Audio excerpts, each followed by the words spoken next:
আমি শুরু থেকে বলছি, এখনো বলছি, দম যতক্ষণ আছে ততক্ষণ বলবো, কিভাবে ঐক্য হওয়া যায় সেই চিন্তা নেতারা করবে। তবে ঐক্য হতেই হবে জাতির মুক্তি হতে হলে। বারবার বসুন, আপনারা বারবার বসুন, একটা পথ আসবে। আমি যা দেখছি, মসনদ আমাদের এখনো ডাকছে, ফর্মুলা আমার কাছে আসে, এখনো মসনদ আমাদেরকে ডাকছে। ভোট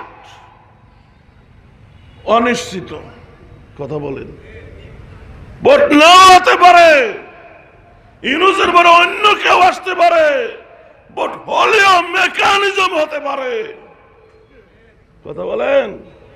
তো যেই পথে চলছি, এই পথে হাজারো সন্দেহ, কিন্তু জাতি চাই অভিভাবক, জাতি চাই অভিভাবক। আর বিপদে জাতির পাশে দাঁড়াবে, আর সংকটে জাতির পাশে দাঁড়াবে, আর মুসিবতে জাতির পাশে দাঁড়াবে। জাতি এরকম অভিভাবক চায়। সে অভিভাবক হওয়ার যোগ্যতা শেখুল হিন্দের সন্তানদের আছে, যা আফগানিস্তানের শেখুল হিন্দের সন্তানরা দেখাইয়া দিছে।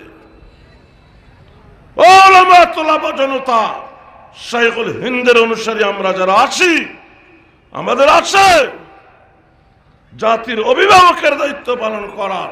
পুরো জাতির বিশ্বাস এই জনতার উপরে, এই জামাতের উপরে। কিন্তু আফসোস, এই জামাতের নজরে এখন চেয়ার।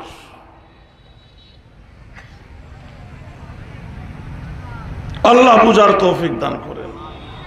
কথাগুলো আমি জেহানে রাখলাম, ভাববেন। আরেকটা বিষয়,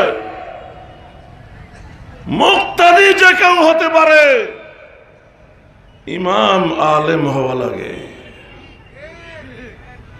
কথা বলেন।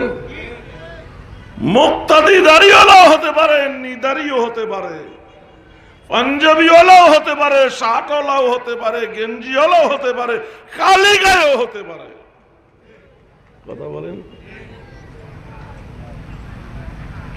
কোরআন পড়ুয়াও হতে পারে, নন পড়ুয়াও হতে পারে। ইমাম কোরআন পড়ুয়া হতে হয়। ইমাম ভদ্র পোশাক ওয়ালা হতে হয়, একেবারে পাঞ্জাবি বলছি না, কালিগা হলে হবে না। ইমাম, যারা ইমাম বানাতে ভুল করেছ, পুরো জাতির জমা